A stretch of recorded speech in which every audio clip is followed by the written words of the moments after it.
Alright guys, TacticalRab back again today. Hope you're all doing well and enjoying your day so far. The CDL finally came out and addressed many of the community concerns in a video last night, but when a patch update drops with the intention to fix competitive play, it definitely leaves something to be desired. Very much enjoyed your thoughts in the comment section below. If you enjoyed the video, hitting a like button is the best thing you can do. Top this channel recently people, please do subscribe as well if you have not yet already. Loads to dive into today. First of all, this from Octane Esports, because I was expecting the Boston Breach or whatever to announce their roster yesterday. Hasn't happened as of yet, maybe today sometime. And well, you can see the Call of Duty League, they've got some question marks in their header right now, so indicating something's coming soon. Kind of surprised it hasn't happened yet, in all honesty, but we basically know what's happening there, just a matter of time. This also from Chrome, the Hashflags for this season went live yesterday. That's kind of the name for these things on Twitter. When you put a hashtag in, it will come up with a little, well, flag, I guess they call it, as a logo after the hashtag itself. Now, yesterday, the OpTic Texas one did not look as good as this. For whatever reason, it was super squished. And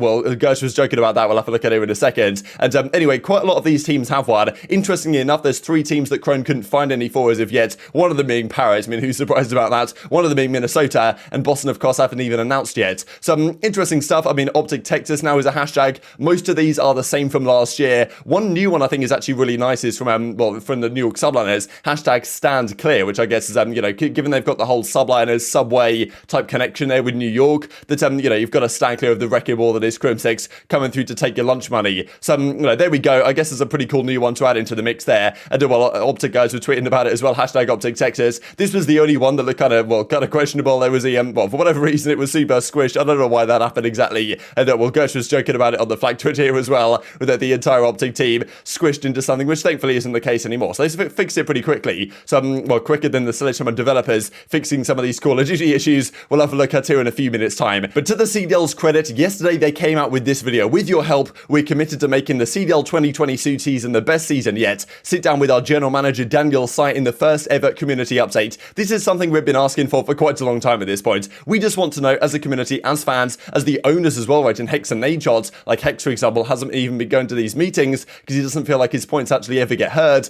And Scump says there's no point in me going to these non-mandatory meetings because nothing ever gets done. Doesn't matter what I say, nothing's going to change. So I think the transparency question has really been a big concern in the community since the CDL's inception, really. And this is just fantastic to see. The general manager of the league, Daniel Sight, he comes on the camera. He's a handsome guy. And, you know, he's talking about the issues that we've raised over these last several weeks. And this isn't going to be the only time he does this. He says, look, I want to do more community updates. If there are concerns, going to address these issues. Of course, look, words mean one thing, actions mean another thing. But in fairness, the actions are starting to come through. The changes was confirmed yesterday from the 8-team major back to the 12-team major. And, of course, look, that has its pros and cons. But the bracket they've come up with here for the 12-team major, in my opinion, look at this other handsome guy in the video, is pretty much the best they could possibly have done given the circumstances, in my opinion. They talk about many things in this video. Of course, some of it's words, some of it is actions. And, you know, we can only hope that they follow through on these situations. So, you know, don't want to go overboard yet on the fact that this is going to be a huge step in the right direction. But this is at least one step in the right direction. Really positive direction I think this is taking. Daniel touches on a load of key issues, frankly, pretty much all the key issues we raised. And, you know, discussing how, you know, he agrees that we want to move in that direction. Now, of course, the CDL doesn't have all the power in the world. Like, we want the most competitive game possible. That's probably not going to happen because Activision also have their direction. They want the game to be easy for casuals to pick up. They probably want the game to have a fast time to kill. So, you know, it's obviously not always going to be the best, but it seems like the CDL do have some sort of direct line with Sledgehammer to say, look, we want this, this, and this changed. Our pros are telling us this needs to happen. And then Sledgehammer do actually come up with an update yesterday to address these things. Does it all work sunshine and rainbows? That's not the case, but at least some steps in the right direction here, to be honest. So as Daniel says, you know, there's been a lot of discussion recently around the CDL and competitive cards. Sat down to answer a few questions and look forward to doing so more often. So if we get more of this, it's great to see all across the park really happy about what was said here. And of course, like being said is one thing, doing things is another thing. But these were the things they touched on, right? So 12 teams at majors has been confirmed again. The original plan of 8 teams was to ensure every match matters. But in my opinion, when you look back at the old CWL style events, in one weekend you'd have the group play, and then the group play would just determine your seeding for the bracket. You get no buys or anything. And then if you were lost in the group, you'd go down to losers. Now, effectively, that kind of CWL format is now spread over an entire month when you have the group play matches over about 3 or so weeks, and then the major, which the groups do the seeding for. So not really sure it's a big deal the way it's now formatted in terms of matches mattering, and the buys are now completely gone. The seeding is how it probably should be. We'll have a look at that here in a second. Also, the predetermined matches, there was some talk initially that they were going to randomize the seedings. They've now decided, look, look, we are going to do predetermined matches so that some teams actually do face each other, right? Because last season often, you know, he talks about that you might get like one team plays another team 5 times in a season, and you know, some other squads never even match up. So they're going to control for that, but they're also going to control for the actual strength of competition teams have to play against, so that you don't just get an incredibly easy or difficult run based on the randomization. The third game mode, they also say that basically, yeah, Warzone was never going to be the third game mode. Not sure what Crimsix was talking about there, and that controller patch is planned coming, well, today, and well, yesterday at least. Now, it hasn't really worked with the desired result, but control is going to be the third game mode, they say. Ranked play also, they discuss there's going to be more information in a couple of weeks. Some, of course, not ideal, but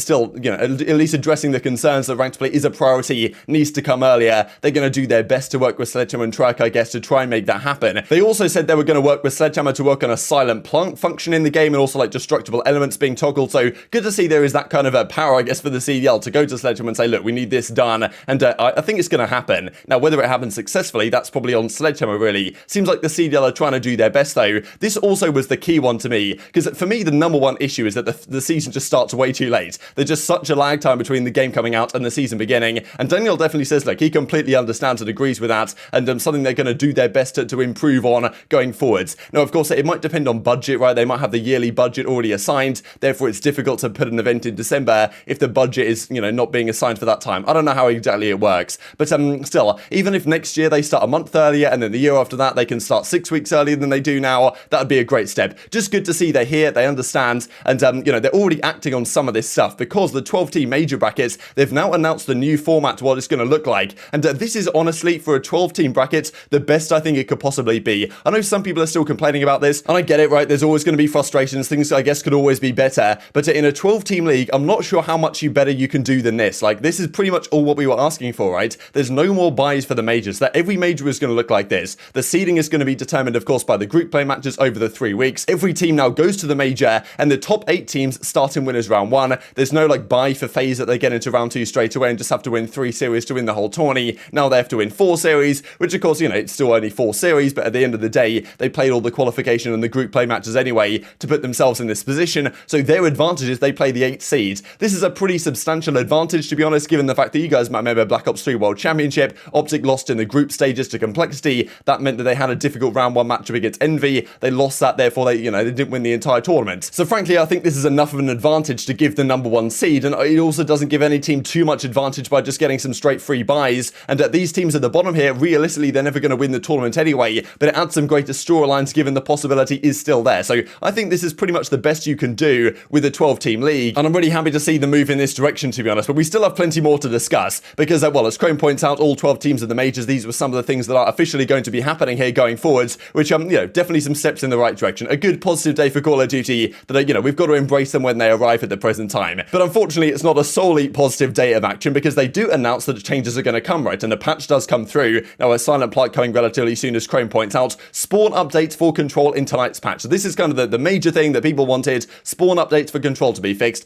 Out of map spawns on Tuscan being fixed. Spawning in the enemy's line of sight on Bacage has been fixed. And spawning directly on teammates has been fixed as well, apparently. Some, supposedly squad spawns to some degree going to get changed for Control in this update. Now, of course, on paper, this seems very nice indeed. In reality, things didn't exactly work out like that. This also from stun grenades. For whatever reason, they reduced stun grenade damage in hardcore modes, because right now they do 20 damage, which is just kind of ridiculous. They've always historically done like 1 damage, and they just do so much damage right now, so a bit of a concern. Reduced how long players are affected by the grenades as well, so that's something that is also changing. But apparently in CDL modes, the stun grenades now do 6 damage as opposed to 20, which is obviously a pretty good thing. Like, I guess it'd be better if they did 1, but still, they do 6 damage in CDL modes. The problem is that for hardpoint, the pros actually have to change away from the CDL rules. I think maybe because of the respawn delay is actually different what the pros play on right now, as opposed to what the CDL rules technically are in the game. Therefore, in hardpoint right now, the studs are still doing 20 damage, but in the other game modes they play, like Control, for example, is now doing 6 damage. So it's just one of those things that seems to happen every single time in Call of Duty. This also from Slasher, as he points out, glide bombs now don't kill people with flak jackets. Not sure who was asking for this, but Fortified, which is flak jacket, now protects against a glide bomb. So it's like, okay, I don't understand what this is going on here, but a lot of people say the Control spawns are still pretty bad. They might be slightly better than they were before, but they're not exactly fixed, and that's job done, right? Like, game over, Control is back in business, is absolutely perfect now. I don't think Control is perfect, but some people are saying it's better than before, some people are saying it's worse than before. Not sure how that's possible, but still, they're trying it, but it didn't exactly work out completely as intended. And this also, right, because a few days ago they released this kind of patch where, well, it was possible to withdraw the destructible elements, right? I'm pretty sure they've put that back into the game now, because I think it was broken, right, where some people wouldn't see the doors and some people would see the doors. But it seems like, at least according to this tweet right here, maybe this is like an old footage, but I don't think it is, that it's basically the same thing again, that it's still broken for some reason, that the door is closed for him, but the door is open for someone else. So I'm pretty sure this idea still doesn't work in the game. So that's the thing. The CDL can have all the best intentions they want and speak to Sledgehammer about what needs to get fixed and what the pros are saying and what the owners are saying. But if Sledgehammer can't successfully act on it, then, well, that's all we can really do. And as Zero says, update done absolutely nothing for competitive once again. Cheers for that one. No way, really, damn, bro. I thought this was the run, right? So some of these pros have been pretty optimistic that this update, which has been talked about for quite some time, was going to make a major difference to how this game was going to play on a competitive level, and it hasn't necessarily done what they wanted it to do. This also from Bance, right? You know, you just got pranked every damn time. I was gassing this update to my team for so long, and you know, glimmers of hope somehow find their way in every time, but how is this even possible? So get a load of the pros frustrated with it, and you know, this even from Slasher, right, comes back to the original tweet that we looked at, right, of the community update, and Slasher just goes, cheers, right? I'm surprised he didn't drop the thumbs up emoji in here, right? Because, you know, I guess these guys are doing their best, but if Sledgehammer can't do what they say they're going to do properly, then, yeah, this is in a bit of a predicament, right? But yeah, pros understandably frustrated with the situation, all this good rhetoric and talk from the Call of Duty League, and some good action so far as well on the 12-team stuff. It's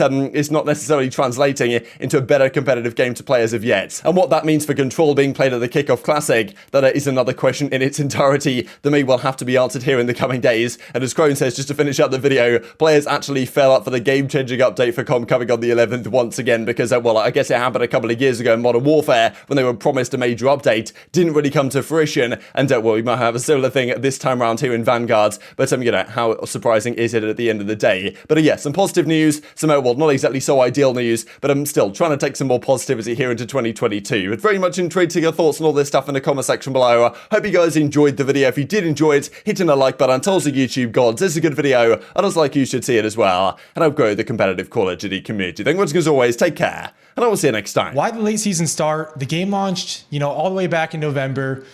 Why not earlier? What's the thinking there, Daniel? Yeah, Spencer, we don't like the lag between the game release and the start of our season either.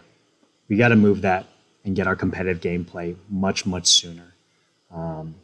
It's important to align with the start of the new game, be in all the excitement, amplify the excitement that comes with that time period.